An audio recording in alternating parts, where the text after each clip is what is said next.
In this video, we will create our first Python project using some of the fundamentals that we have learned so far in the series. We will be building a functional calculator that has a graphical user interface. This will allow us to become more familiar with the Tkinter GUI library, as well as covering creating multiple functions in one script and dealing with calculations. First, let's begin by creating a new Python script. I have named this as calculator. We will build out the user interface first so that we have something to work with. At the top of the script, import the Tkinter library as tk. To create our initial main window, on the next line down, type window equals tk dot capital T k open bracket close bracket. Then enter a few lines down and close the window loop by typing window dot main loop open bracket close bracket. Now run the code. Here we have a basic Tkinter window. Let's name the window calculator by typing a new line under the window declaration with the text window dot title open bracket apostrophe calculator apostrophe close bracket. Now, let's set the window width and height. To do this, on a new line down, type window dot geometry open bracket apostrophe 410 x 555 apostrophe close bracket. If we run the code now, we will have a calculator shaped window. Now let's create a color scheme to use for our application. We can refer to colors using their hex code values. Let's create a theme using 4 colors. On a new line, type color1 equals apostrophe hashtag 629677 apostrophe. Copy this line and paste it 3 more times below, then rename the individual variables to color2, color3, and color4. For color2, change the hex code to 98B6B1. For color3, change the hex code to D7BCC8. For color4, change the hex code to FAC8CC. This will give us a green and pink color palette, which we can assign to widgets that we create later on. Feel free to pick your own color palette. Now, let's create a canvas which we can use to fill with a background color. On the next line down, type my canvas equals tk dot canvas open bracket window comma width equals 406 comma height equals 551 comma bg equals color1 close bracket. This will create a new canvas using color1 from the color palette we created earlier. Notice how the width and height are slightly less than the window width and height. This is because we want the canvas to have a slight border around it, so we have drawn the canvas slightly smaller than the main window. To draw the canvas to our window, at the bottom of the script, just above the main loop, type my canvas dot place open bracket RELX equals 0, RELY equals 0. Close bracket.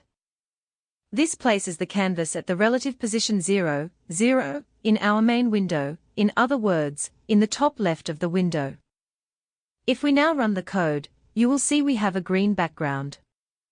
Now that we've got our main window set up, let's start creating some widgets to go onto our calculator. Underneath the My Canvas variable, let's create a label that we can store our calculation outputs in. Type label1 equals tk dot label open bracket text equals apostrophe enter a value apostrophe comma. So far, this creates a label that loads the text, enter a value.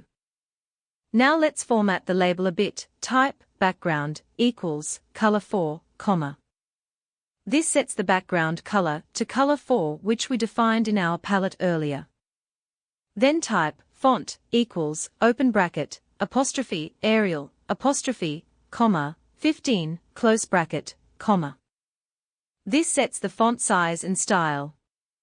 Then type width equals 36 comma height equals 4 close bracket. This sets the width to 36 characters of size 15 font wide, and the height to 4 characters of size 15 font wide. On the next line down, let's place the label in our window by typing label 1 dot place open bracket x equals 4, y equals 4 close bracket.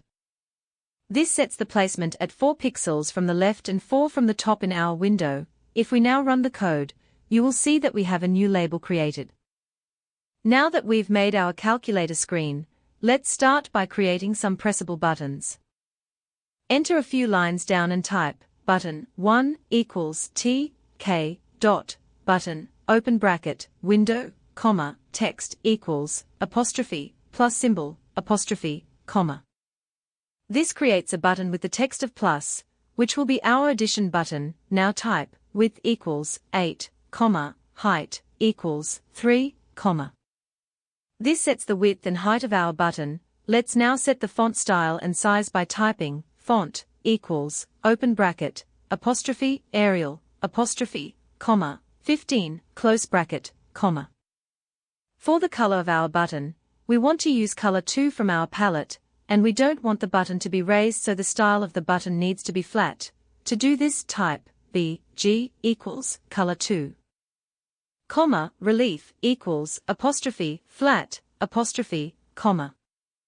Now we need to tell the button what to do once it is clicked. We can do this by calling a function whenever the button is clicked. Type command equals lambda symbol underscore func close bracket. What this will do is it will call a function called symbol func whenever we press the button. We haven't created this function yet. Notice how we type the word lambda in front of the function call. This stops the function executing before we've even pressed the button and limits the function to only run when the button is pressed. Now let's create the function which this button is referring to. Above the code for button 1, enter a new line and type def symbol underscore func open bracket close bracket colon. Then enter down and type pass. This is just some temporary code so that when we test the function, it won't pass back an error. Now that we've got a placeholder function in place, let's place the button in our window. Underneath the button 1 variable, enter a few lines down and type button 1 dot place open bracket x equals 4, y equals 105 close bracket. I've already worked out the widths and heights that all the buttons need to be placed at using the current window scale. If you were working it out yourself, you could just adjust the X and Y values until the button was placed in the correct location. Let's run the code and see our new button in the window. If we press the button, nothing will happen at the moment, as we're just using the pass statement in our function. Let's now create the minus, divide and times buttons. In the script, where we have the line button 1, copy and paste this 3 times, on the lines below. Rename the pasted lines to button 2, button 3, and button 4. Let's change the text in the buttons. For button 2, change the text to a minus. For button 3, change the text to an X, which represents the times symbol. For button 4, change the text to a / to represent a divide symbol. That's all we need to change for the button variables so far. Now, where we have typed the place statement for button 1, copy and paste it another 3 times on the rows below. Change the new place statements to button 2, button 3, and button 4. We want all the buttons to display on the same row, but we need to space them apart so that they don't overlap each other. To do this, let's change the X values for the buttons. For button 2, in the X value, type 105. For button 3, type 206. For button 4, type 307. Now, if we run the code, we will have 4 buttons in the window. There's quite a few more buttons to create now. We need to create the 0 to 9 buttons on our calculator.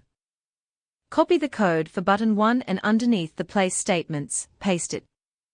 Now let's modify it a little. Name this one, button 5. Change its background color, to color 3. In the lambda function command, replace the word symbol for number. This will call a new function called number, which we need to set up shortly. Copy and paste the entire row 9 times. This is for our 10 new buttons. Name the copied buttons: button 6, button 7, button 8, button 9, button 10, button 11, button 12, button 13 and finally, button 14.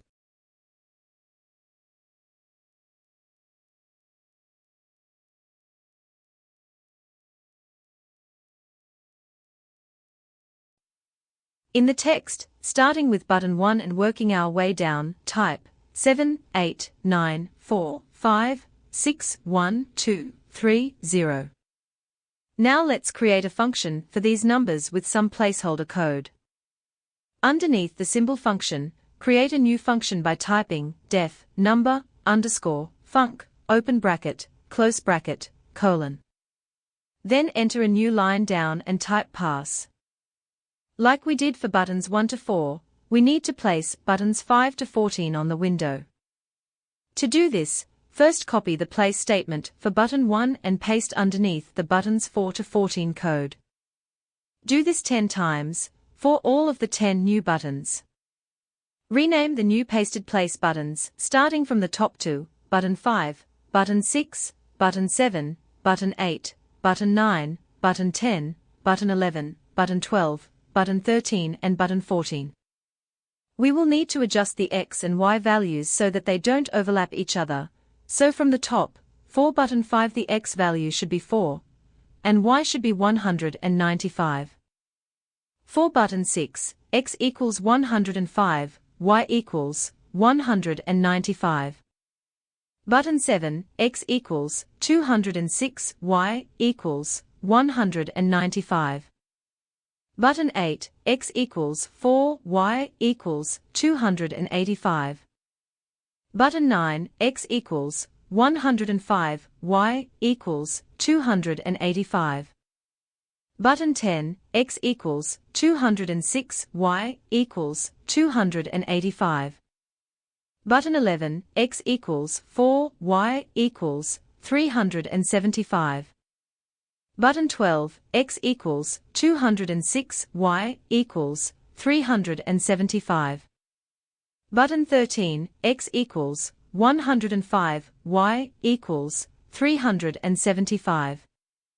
And finally for button 14, X equals 105, Y equals 465. Now if we run the code, we should see our buttons with the values of 0 to 9 placed in the window. Let's take a look at the function for the number buttons. What we want to do is, every time a button is pressed, we want to add its value to a string so that we have one long formula in a text field. First though, we'll need to tell the function what number we want to pass to the string. Let's create an empty variable that will house our string function. Above the symbol function, enter a few new lines and type sum underscore string equals apostrophe apostrophe. This creates a new empty variable named SumString which we can use within our functions. Now in our number underscore function, we need to pass through the correct number whenever a button is pressed. To do this, we can create a parameter called number, so inside the brackets where we define the function name, type the word number. Now, whatever we pass through to the function will be converted to a variable named number. In the statements where we declare our buttons, where we wrote command and then our lambda number function, at the end of it, add an open bracket and close bracket. This is where we need to pass a value to the function, so, for button 5, between the open and close bracket that we just typed, type apostrophe 7 apostrophe. This matches the text on our button. We need to do this for all the buttons, so button 5 is open bracket apostrophe 8 apostrophe close bracket. Button 7 is open bracket apostrophe 9 apostrophe close bracket. Button 8 is open bracket apostrophe 4 apostrophe close bracket. Button 9 is open bracket apostrophe 5 apostrophe close bracket. Button 10 is, open bracket, apostrophe, 6, apostrophe, close bracket. Button 11 is, open bracket, apostrophe, 1, apostrophe, close bracket. Button 12 is, open bracket, apostrophe, 2, apostrophe, close bracket. Button 13 is, open bracket, apostrophe, 3, apostrophe, close bracket. Button 14 is, open bracket, apostrophe, 0, apostrophe, close bracket. Now to test that this is working, in our number function, remove the parse line and type, print, open bracket, number, close bracket, then run the code. If we now press our number buttons, and check the shell window, we can see that the numbers are correctly outputted to the shell window, so our function is so far working as intended. In our script, let's add some more code to our number function. As we want to pass the number pressed to the sum string variable that we created earlier, we need to specify that we want to use the global variable sum string. Delete the print statement that we just typed and type global sum underscore string. This will specify that we want to use the global variable rather than creating a new local variable with the same name inside our function. Now to add values to the string, on the next line down, type sum underscore string equals sum underscore string plus symbol number. Now, whenever a number is typed, it will be added onto the end of our sum string variable. So far, we have only displayed the numbers to the shell window, but we want to update the label screen which we created earlier. To do this, on a new line, type label1 dot config open bracket. Text equals sum underscore string close bracket. This assigns the value of our sum string to the label each time a button is pressed. Now, if we run the code again and press a few number buttons, we can see that they are being written to our label screen as intended. Next, let's write the code for our symbol function. It's similar to the number function in that we want to add the values from the buttons pressed to the same sum string that we used in the number function. So first let's declare that we want to use the global function, remove the parse statement and type global sum underscore string. We need to pass the value from the button we have pressed through to the function, this time between the function's parameter brackets. Let's create a variable named symbol by typing symbol in between the brackets. If we then go down to our buttons 1 to 4, we need to pass through the correct values to our commands. So for button 1, at the end type open bracket apostrophe plus symbol apostrophe close bracket. For button 2 type open bracket apostrophe minus symbol apostrophe close bracket. For button 3 type open bracket apostrophe asterisk symbol apostrophe close bracket. And then finally, for button 4 type open bracket apostrophe / symbol apostrophe close bracket. Now that we're passing through the correct values, if we go back to our symbol function, because we don't want to start a sum with a symbol, for instance, if the sum is blank and we type a plus, this will create an error, so we need to create some validation for our entry. First, let's run a check to bring back the last character in our sum string. To do this, on a new line, type chars equals len open bracket sum underscore string close bracket minus symbol 1. What this does is works out how many characters are in the sum string and minuses one character from the total. This will make sense in the next part of the code. Now let's create an if statement. On a new line, type if sum underscore string double equals apostrophe apostrophe. This checks if the variable sum string is empty. Then type or sum underscore string open square bracket chars close square bracket double equals apostrophe plus symbol apostrophe. Here we are looking at the last character in the sum string variable. Notice how in the line above we typed a -1. This is because when we are referring to a string in square brackets, the first character starts from 0, whereas when we call a len function, it starts from 1. So, We need to make sure that 1 is taken away so that we bring back the correct character reference. Now, let's write a few more or statements, type, or, some underscore string, open square bracket, chars, close square bracket, double equals, apostrophe, minus symbol, apostrophe. Then type, or, some underscore, string, open square bracket, chars, close square bracket, double equals, apostrophe, / symbol, apostrophe. Then type, or, some underscore, string, open square bracket, chars, close square bracket, double equals, apostrophe, asterisk symbol, apostrophe. Then let's add one more or statement by typing, or, some underscore, string, open square bracket, chars, close square bracket, double equals, apostrophe, full stop, apostrophe. Then end the statement with a colon. Press enter and type the word pass. In summary, we are saying, if the previous character is either empty, or a plus, minus, divide, times, or point, then don't add another similar value to the string. As following on from these symbols should only be a number. We then need to write what happens if the previous value isn't already one of those symbols. So, on the next line down, backspace once, to remove the indent and type, else, colon. Then enter down a new line. Here we need to add the value of our button to the sum string, so type, sum, underscore, string, equals, sum, underscore, string, plus symbol, symbol. That covers our if, else statement. Lastly, we need to add the new value to our label. On the next line down, copy and paste the label config statement from the number function into the symbol function and ensure that it is correctly aligned.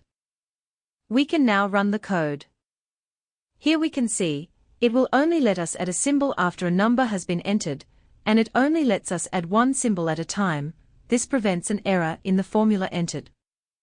Now that we've got our buttons working, we do need to add a few more buttons, one for the equals symbol, another to backspace one character in the code, another for the point symbol so that we can create decimals, and finally a button to clear the current screen from any formulas. To do this, let's go to the end of our code and create a few more buttons. Copy the line of code for button 1 and paste it 4 times, rename these buttons to button 15, button 16, button 17 and button 18. For button 15, change the text to B. And in the command section, name it back, underscore, func, and remove the parameter argument between the open and closed brackets. For button 16, change the text to C.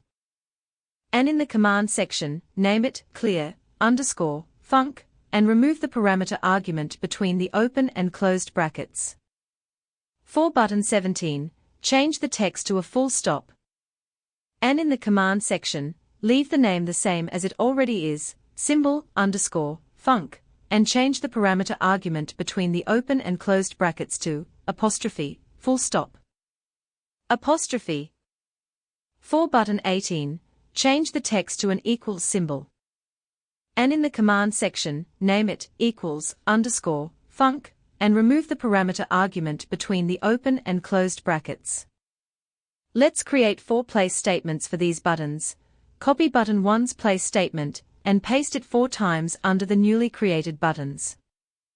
Rename to button 15, button 16, button 17, and button 18.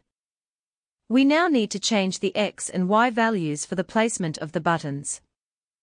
For button 15, the X-axis should be 307 and the Y-axis should be 195. For button 16, X should be 307, Y should be 285. For button 17, X should be 307, Y should be 375. And finally, for button 18, X should again be 307, and Y should be 465.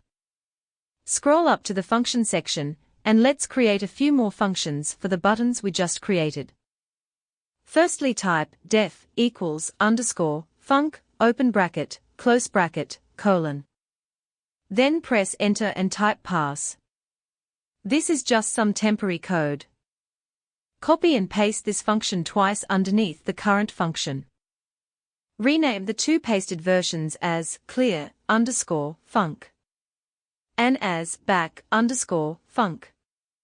We can now run the code again to make sure that the buttons are displayed onto the Tkinter window.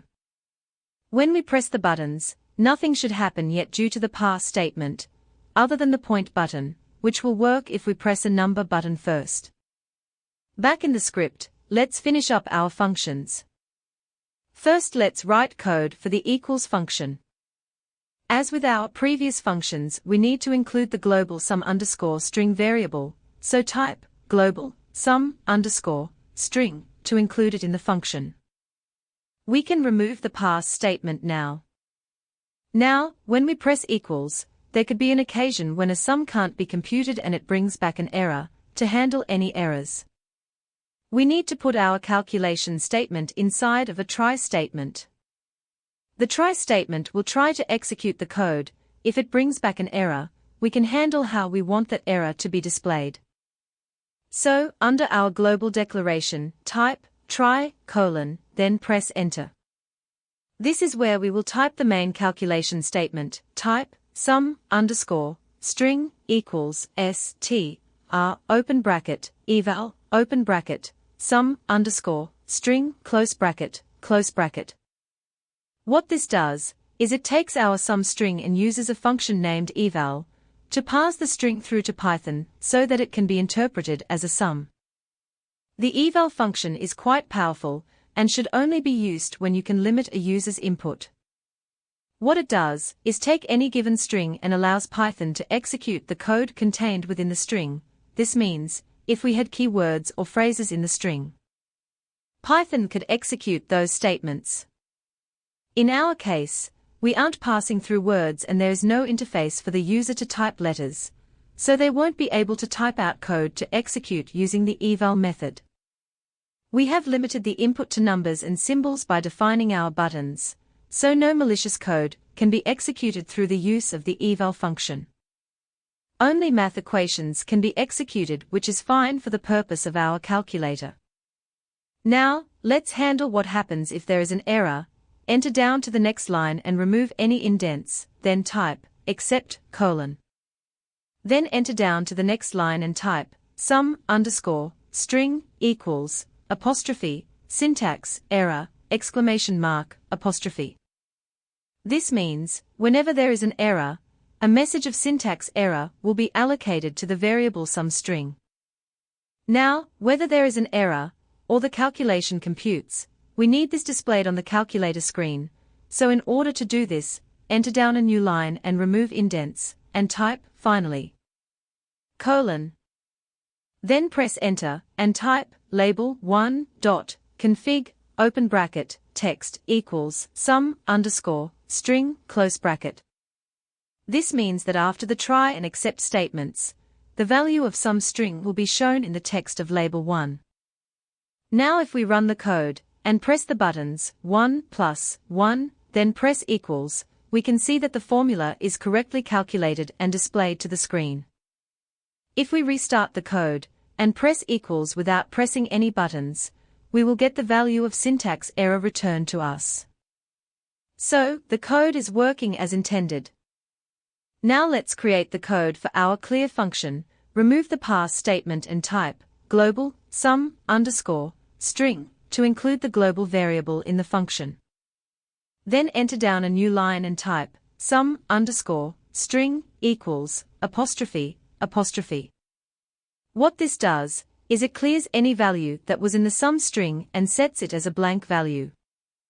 Then on the next line down, type label1.config, open bracket, text, equals, sum_string, close bracket, to display the value of our clear button to the screen. Now if we run the code again, and type a sum in, then press the C for the clear button, the formula should clear, and we will be left with a blank screen, which we can then enter a new value into. Lastly, let's create the code for our back button. In the script, remove the pass statement for the back function, and like all the other functions, type global sum_string to declare the use of the global variable.